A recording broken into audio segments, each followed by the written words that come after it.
নমস্কার। Family care ছাদ বাগানে সমস্ত ভাই ও বোনদের সুস্বাগতম। আজকে আমরা যে ভিডিওটি দেখতে চলেছি সেটা হলো ফেব্রুয়ারি এবং মার্চ মাসে আমরা কোন কোন বীজ বপন করব সেই সম্বন্ধে বিস্তারিত প্রতিবেদন।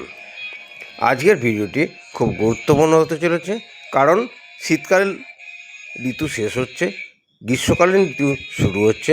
ঠিক এই সময় আমরা গ্রীষ্মকালীন প্রস্তুতি কী নেব সেই সম্বন্ধেই আজকে বিস্তারিত আলোচনা রাখব। আমরা ফ্যামিলি কেয়ার ছাদ বাগানে যে চাষটি করে থাকি সেই চাষ সম্বন্ধে তো আলোচনা করবই। আজকে কিন্তু বিশেষ করে আমি সমস্ত চাষি বন্ধুদের জন্য বিশেষ ভিডিও হতে চলেছি, কারণ জমিতে যে সমস্ত শাকসবজিগুলো আমরা শুরু করব। প্রথমে আমরা শাকসবজি চাষ সম্বন্ধে কিছু আলোচনা করব। আমরা এখন লাল শাকটা চাষ করতে পারি। লাল শাকটা এই সময় চাষ করলে আমরা প্রচুর পরিমাণে লাভবান হতে পারি। কৃষিজ জমিতে যদি আমরা লাল শাক চাষ করি ভালো দাম পাবো। গ্রীষ্মের শুরুতে লাল শাকের খুব ভালো ডিমান্ড থাকে বাজারে। আমরা দ্বিতীয় যেটা আলোচনা আসবো সেটা হচ্ছে কলমি শাক। কলমি শাকটা আমরা শুরু করতে পারি। সাধারণত কলমি শাক জলের শাক, কিন্তু এই শাকটি এখন ম্যাক্সিমাম চাষ হচ্ছে এবং ম্যাক্সিমাম চাহিদা, খুব লাভজনক চাষ এই কলমি শাকটি। এই কলমি শাকটি আমরা ছাদ বাগানেও চাষ করতে পারি। ধনেপাতার চাষ এখনও করা যায়, ছাদ বাগানে খুব ভালো রকম আমি করে থাকি। জমিতেও ধনেপাতার চাষ এখনও করা যায়। করলে ধনেপাতার চাহিদা সবসময় রান্নায় থাকে, তাই ধনেপাতা আমরা চাষ করতে পারি। ছাদ বাগানে তো খুব ভালো রকম হয়, যেটি আমি ফ্যামিলি কেয়ার ছাদ বাগানে করে থাকি। ঘন সবুজ এই ধনেপাতার চাষ গাছগুলি রান্নায় প্রচণ্ড কাজে আসে। আমরা মেথি চাষটা করতে পারি। মেথি পাতার চাষ, এই মেথি পাতার চাষ খুব ডিমান্ড।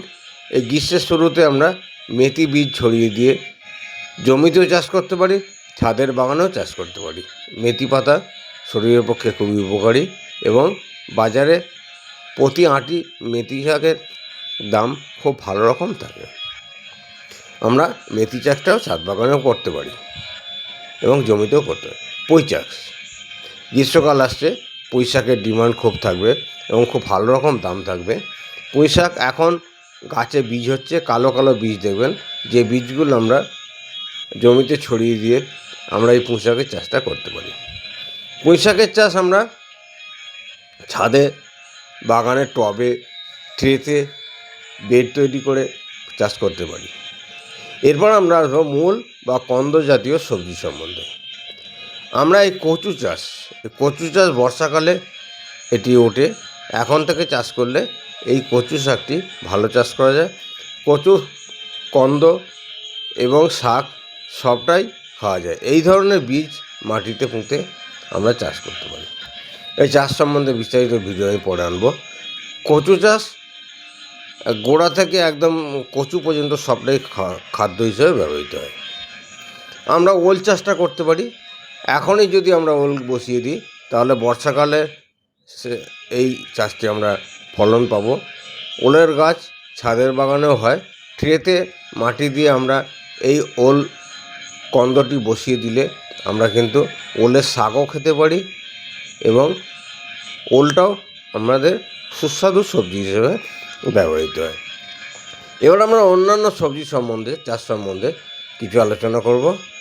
এই গ্রীষ্ম আসছে, বরবটি খুব ভালো রকম ফলবে। আমরা বরবটির চাষটা করতে পারি। বরবটি যখন ফলতে শুরু করে প্রচুর পরিমাণে বরবটি ফলে। জমিতেও বরবটি চাষ করা যায় এবং ছাদের বাগানে তো আমি প্রত্যেক বছর বরবটির চাষটা খুব ভালো রকম করে থাকি। আমরা ছাদের বাগানেও বরবটির চাষটা করতে পারি, জমিতেও করতে পারি এবং বরবটির খুব ডিমান্ড এবং ভালো দাম থাকে। খুব লাভজনক চাষ এই বরবটি চাষ। বরবটি যখন ফলে প্রচুর পরিমাণে ফলে।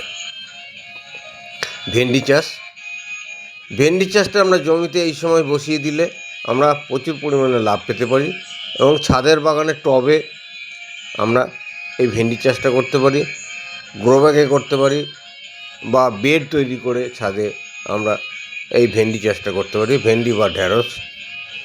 আমরা ধুতুল চাষ সম্বন্ধে ভাবতে পারি, প্রচুর পরিমাণে ফলে। তবে হ্যাঁ, ধুতুল দুই জাতীয় হয়, একটি মিষ্টি জাতীয় ধুতুল, একটি তিতো। এই ধুতুলগুলো দেখা যায় সাধারণত তিতো হয়ে যায়। তাই একটু মিষ্টি জাতীয় ধুতুল যদি আমরা চাষ করি, প্রচুর পরিমাণে লাভবান হতে পারি। এই গ্রীষ্মকাল আসছে, চিচিঙ্গা চাষ আমরা শুরু করতে পারি। চিচিঙ্গা চাষটা যখন ফলে, প্রচুর পরিমাণে চিচিঙ্গা ফলে এবং বাজারে প্রচুর চিচিঙ্গার দাম সর্বসময় 30 টাকা কেজির উপর থাকে। আমরা লাভজনক এই সবজি হিসাবে চিচিঙ্গা চাষটা করতে পারি। এই চিচিঙ্গা চাষ করে আমরা ছাদের বাগানেও খুব ভালো রকম সবজি উৎপাদন করতে পারি। পটল চাষ, পটল খুব ভালো রকম ফলে। তবে 10টা পটলের পিছু একটি করে পুরুষ পটলের গাছ অবশ্যই বসাতে হবে, কারণ না হলে পটলের ফলন ভালো রকম পাওয়া যাবে না। জমিতে আমরা পটলের চাষ যেমন করতে পারি, ছাদের বাগানেও 2-5টি পটলের চারা দিয়ে আমরা চাষটা করতে পারি। বেগুনের চাষটা তো ছাদের বাগানে খুব ভালো রকম আমি করে থাকি, এবং প্রচুর ফ্যামিলি গাছ ছাদ বাগানে হারভেস্টিং ভিডিও আছে, দেখতে পাবেন। এবং জমিতেও বেগুনের চাষটা 12 মাস করা যায়। এবং এই যে গ্রীষ্মকাল আসছে, বিভিন্ন জাতের বেগুন আমরা চাষ করতে পারবো। কুজলি বেগুন, এই সাদা হাঁস ডিম বেগুন, কালো বেগুন, সবটাই চাষ করতে পারবো। ছাদের বাগানে যেটা আমরা দেখছি, এটি কিন্তু ফ্যামিলি গাছ ছাদ বাগানে বেগুনের চাষ, খুব ভালো রকম বেগুনের চাষ ফ্যামিলি গাছ ছাদ বাগানে হয়ে থাকে। প্রচুর হারভেস্টিং ভিডিও ফ্যামিলি গাছ ছাদ বাগানে আছে। তাই আমরা ছাদের বাগানে বা উঠানে বেগুনের চাষটা করতে পারি। বেগুনের চাষটা 12 মাসই করা যায়। এরপর আমরা করলা চাষটা করতে পারি। করলা চাষটা 12 মাসই হয়, তবে গ্রীষ্মকালে করলা চাষ বর্ষা ঋতুতে খুব ভালো রকম হয়ে থাকে, শীতকালেও হয়, সারা বছরই করলা চাষ করা যায়। আমরা করলা চাষ করেও ভালো লাভবান হতে পারি। জমিতেও চাষ করতে পারেন, ছাদের বাগানে, উঠানে, সমস্ত জায়গায় করলা চাষ করা যায়। এই করলা যখন পেকে যায়, এই ধরনের পাকা করলার বীজ থেকে আমরা করলার চারা উৎপাদন করে আমরা করলা চাষটা ভালো রকম করতে পারি। প্রত্যেকটা ভিডিও ফ্যামিলি গাছ ছাদ বাগানে দেওয়া আছে। এছাড়া আমরা মরিচ বা লঙ্কা চাষ, এটাও আমরা ছাদের বাগানে করতে পারি, জমিতেও করতে পারি। এই গ্রীষ্মকাল আসছে, এই ধরনের এই জাতীয় যে সমস্ত লঙ্কা চাষগুলো আছে, গাছগুলো আছে, সেই গাছগুলো আমরা বসিয়ে চাষ করতে পারি। আমরা এই গ্রীষ্মকাল আসছে, শীতের সবজি অ্যাকচুয়াল টমেটো, বর্তমানে 12 মাস টমেটো চাষ হচ্ছে। টমেটো চাষটা আমরা ছাদের বাগানেও ভালো রকম করে থাকি এবং জমিতেও খুব ভালো রকম হয়। চাষি বন্ধুদের কাছে আবেদন করব, এই সময় টমেটো চাষ যদি করে যায়, বর্ষার ঠিক যখন বৃষ্টি শুরু হবে, সেই সময় প্রচুর পরিমাণে টমেটো দাম পাওয়া যাবে এবং টমেটো চাষটাও খুব লাভজনক। আমরা টমেটো চাষটাও করতে পারি। লাউ চাষ, এটা অ্যাকচুয়াল শীতকালীন চাষ, কিন্তু আমরা 12 মাসে এখন লাউ চাষ করতে পারি। হাইব্রিড জাতীয় লাউয়ের গাছে প্রচুর পরিমাণে লাউয়ের ফলন হয়।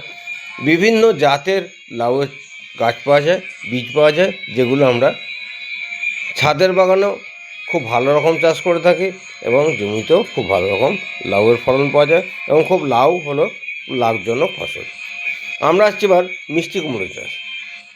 মিষ্টি কুমড়ো এমন একটি চাষ যেটি আমরা ছাদের বাগানেও করে থাকি। প্রচুর পরিমাণে ফ্যামিলি গাছ ছাদ বাগানে আমি কুমড়ো চাষ করে থাকি এবং জমিতে এই গ্রীষ্মকাল আসছে, বিভিন্ন রকম মিষ্টি কুমড়োর জাতের বীজ নিয়ে আমরা মিষ্টি কুমড়ো চাষটাও করতে পারি। আমরা শসা চাষ, এই শসা চাষটাও করতে পারি। শসা চাষটাও খুব লাভজনক চাষ। এই গ্রীষ্ম আসছে, বর্ষা আসছে, সারা বছরই শসা চাষ করা যায়, কিন্তু এই সময় শসার ফলনটা খুব ভালো পাওয়া যায়। বর্ষার বৃষ্টি যখন শুরু হয়, প্রচুর পরিমাণে শসা আমরা পেতে পারি।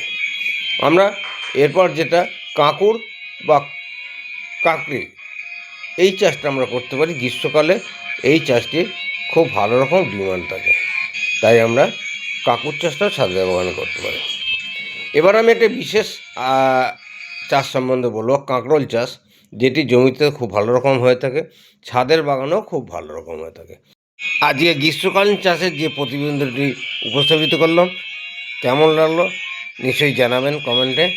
এবং যে সমস্ত ভাই বোনেরা এখনও ফ্যামিলি গাই ছাদ বাগান চ্যানেলটি সাবস্ক্রাইব করেননি, সকলকে রিকোয়েস্ট করবো অবশ্যই চ্যানেলটি সাবস্ক্রাইব করুন এবং সঙ্গে থাকুন এবং ভালো লাগলে লাইক করুন এবং এই চাষ সম্বন্ধে সমস্ত বন্ধুদের মধ্যে ভিডিওটি শেয়ার করুন। কারণ প্রতিটা ছাদে সবজি বাগান খুব গুরুত্বপূর্ণ। এতে করে সবজির চাহিদা যেমন পূরণ হয়, তেমনি বাতাসে অক্সিজেনের সরবরাহ বজায় থাকে। যাক, আজকে আর ভিডিও বিশেষ দীর্ঘায়িত করবো না। সমস্ত ভাই বোনেদের এবং সুপ্রিয় দর্শক বন্ধুকে নমস্কার জানিয়ে ঈশ্বরের কাছে সকলের জন্য সুস্থতা কামনা করে আজকের ভিডিও এখানেই সমাপ্ত করলাম। নমস্কার।